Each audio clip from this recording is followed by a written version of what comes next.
విజయవాడలో దళిత యువకుడు క్రాంతి కుమార్ ఆత్మహత్య తీవ్ర కలకలం రేపుతోంది. పోలీసుల వేధింపుల వల్లే క్రాంతి కుమార్ బలవన్మరణానికి పాల్పడ్డాడని దళిత నేతలు ఆగ్రహం వ్యక్తం చేస్తున్నారు. బాధితుడి కుటుంబానికి న్యాయం చేయడంలో ప్రభుత్వం నిర్లక్ష్యంగా వ్యవహరిస్తోందని మండిపడుతున్నారు. ఈ నేపథ్యంలో వైసీపీ అధినేత జగన్మోహన్ రెడ్డి బాధితుడి కుటుంబాన్ని పరామర్శించనున్నారు.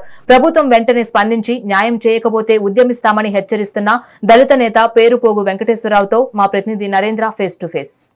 వేధింపుల వల్ల మృతి చెందినటువంటి పేరుపోగు క్రాంతి కుమార్ కుటుంబ సభ్యుల్ని ఈరోజు మాజీ ముఖ్యమంత్రి జగన్మోహన్ రెడ్డి పరామర్శించబోతూ ఉన్నారు. అయితే ఇన్ని రోజులుగా ఇంతమంది నాయకులు వచ్చి పరామర్శిస్తున్నా, అన్ని విధాల మద్దతు తెలుపుతున్నా పోలీసులు దీనికి సంబంధించి కేసు నమోదు చేయకపోవటాన్ని కుటుంబ సభ్యులు పూర్తి స్థాయిలో కూడా వ్యతిరేకిస్తూ ఉన్నారు.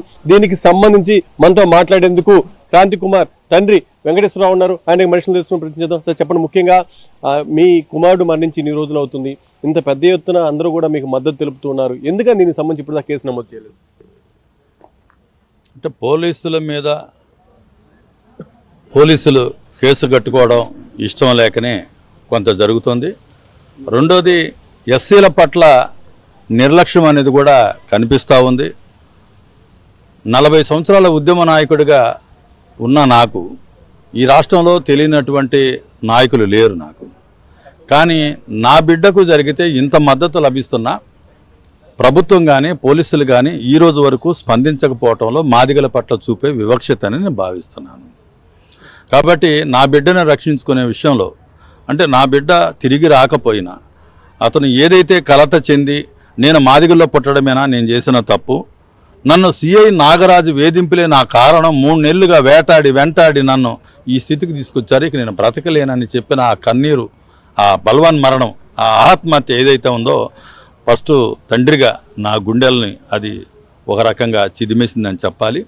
అంటే నా బిడ్డ విషయంలో ఎంతోమందికి సహకరించి ఎంతోమందికి అండగా నిలబడే నేనే నా బిడ్డ విషయంలో నేను నిలబడకపోతే అది బాధాకరమైన విషయం. కాబట్టి నా బిడ్డలాగా మరొక బిడ్డలకి ఇట్లా అన్యాయం జరగకుండా ఉండాలి అంటే ఖచ్చితంగా నా బిడ్డ ఆత్మకు మనశ్శాంతి కలగాలంటే నేను చివరి వరకు పోరాడాల్సిందే. ఖచ్చితంగా ఎస్సీ ఎస్టీ యాక్ట్ కట్టాలి, హత్యానేరం కింద కట్టాలి, సిబిఐ ఎంక్వైరీ చేయాలి. ఏసీపీ గారిని నియమించినప్పటికీ కూడా ఇప్పటికి జరిగి ఇది 5 రోజులు అవుతుంది. 5 రోజుల్లో కూడా ఇంతవరకు కేసు కట్టిన దాఖలాలు కనిపించలేదు. అవసరమైతే నేను చలో విజయవాడకి పిలుపునిచ్చేనా, దళిత సంఘాలందరూ కూడా వేచి చూస్తున్నారు ఎప్పుడు పిలుస్తారా, ఎప్పుడు మనం చెయ్యాలి అనేది. అంటే క్రాంతి కుమార్ విషయంలో వచ్చిన ఏదైతే స్పందన ఉందో, ఏదైతే అతనికి సానుభూతి, ఒక ఉద్యమ నాయకుడు బిడ్డకి ఇలా జరిగిందని దళిత సంఘాల్లోనూ ప్రజా సంఘాల్లోనూ రాజకీయ పార్టీల్లోనూ ఉందో అది ఈరోజు జగన్ గారి రూపంలో కూడా వస్తూ ఉంది. వాళ్ళ జగన్ గారు ఆయన కూడా వచ్చి వాళ్ళ కుటుంబానికి అన్యాయం జరిగింది, ఎంతో కొంత మనం అండగా నిలబడాలి, రాజకీయాలకు అతీతంగా నిలబడాలని జగన్ గారు కూడా ఇవాళ రావటం, మాజీ సీఎం జగన్ గారు కూడా ప్రతిపక్ష నేతగా రావటం జరుగుతుంది.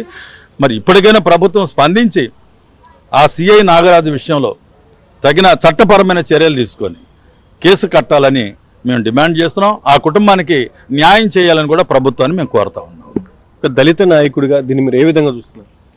అన్యాయం జరిగి దాదాపు 10 రోజులుగా ఈ రాష్ట్రంలో పేరుపోగారు క్రాంతి కుమార్ యొక్క బలవంతపు మరణం కోసం ఈ రాష్ట్రంలోనే కాదు పక్క రాష్ట్రాల్లో ఉన్నటువంటి దళిత సామాజిక వర్గం అందరం కలిసికట్టుగా ప్రభుత్వానికి ఈ కేసులో న్యాయం జరగాలని, క్రాంతి కుమార్ యొక్క బలవంతపు మరణాన్ని దృష్టిలో పెట్టుకొని గాదే సాయికృష్ణ కేసులు ఏ విధంగా అయితే ప్రభుత్వం వ్యవహరించిందో అదే విధానంలో ప్రభుత్వం దిగివచ్చి క్రాంతి కుమార్ కుటుంబానికి భరోసా కల్పించాలని, అలాగే పేరుపోగు వెంకటేశ్వరరావు గారు ఈ జాతిలో ఉన్నటువంటి దాదాపు 20 సంఘాలకు పైగా మొత్తాన్ని నాయకత్వం వహిస్తూ తెలుగుదేశం కూటమి పార్టీ అధికారం రావడానికి పనిచేసిన వ్యక్తికే ఇంత దారుణంగా ఒక అన్యాయంగా జరిగినటువంటి ఈ కేసులో సిఐ మీద ఒక సిఐ నాగరాజు కావాలా, ఈ రాష్ట్రంలో ఉన్న దళిత ప్రజలు కావాలా అని తేల్చుకోవాల్సిందిగా కూడా ప్రభుత్వానికి డిమాండ్ చేస్తూ ఉన్నాం.